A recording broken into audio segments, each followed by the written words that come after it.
layo ng topic na ito para may malinaw tayong kaalaman sa nangyayari sa atin.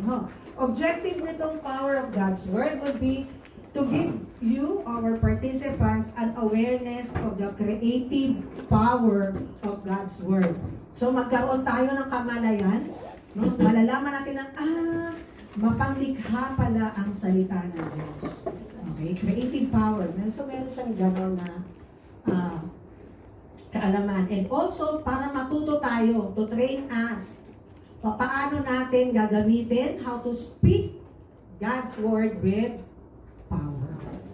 Kasi makapangyarihan yung salita ng Diyos, pero paano tayo matuturuan or matututo na sabihin natin or i-confess natin or i-declare natin yung mga salita ng Diyos na may kapangyarihan. Paano natin yung i-train? Kasi sabi natin, oh my God, yes. Tapos parang walang conviction, parang hindi ka naniniwala.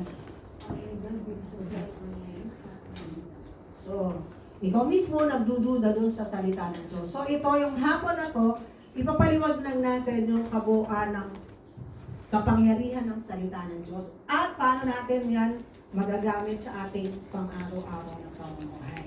Speaking God's Word with power. Okay, so maikling background dito sa topic na ito. Sometime in 1983, yung ating elder founder, sino? Isang babae.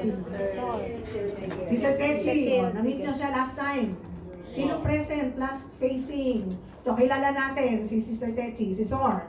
Okay, so, nung sometime 1983, wala pang Lord's Flock, no? Nandun pa siya sa ating sister na community. Siya yung elder founder din before na Love Flock.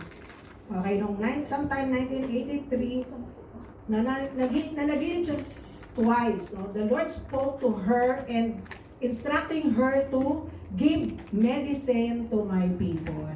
Okay, so may message sa kanya si Lord twice in a dream na give medicine to my people at saka prescribe medicine to my people. So hindi niya naiintindihan anong ibig sabihin ng ganyang message or panaginip ni Lord, panaginip ni Sor. So ang ginawa niya doon sa community, ang inarrange nila ay kasi medicine, di ba? So medical mission sila. Okay ba? And anong ginagawa na doon? So namimigay sila ng gamot. So literally, sinasabi, give medicine. So nangongolekta sila, nagsosolicit ng gamot. Yun yung pinamimigay nila. So akala nila before ng ating elder na yun yung message ni Lord sa kanya. Prescribe, prescribe.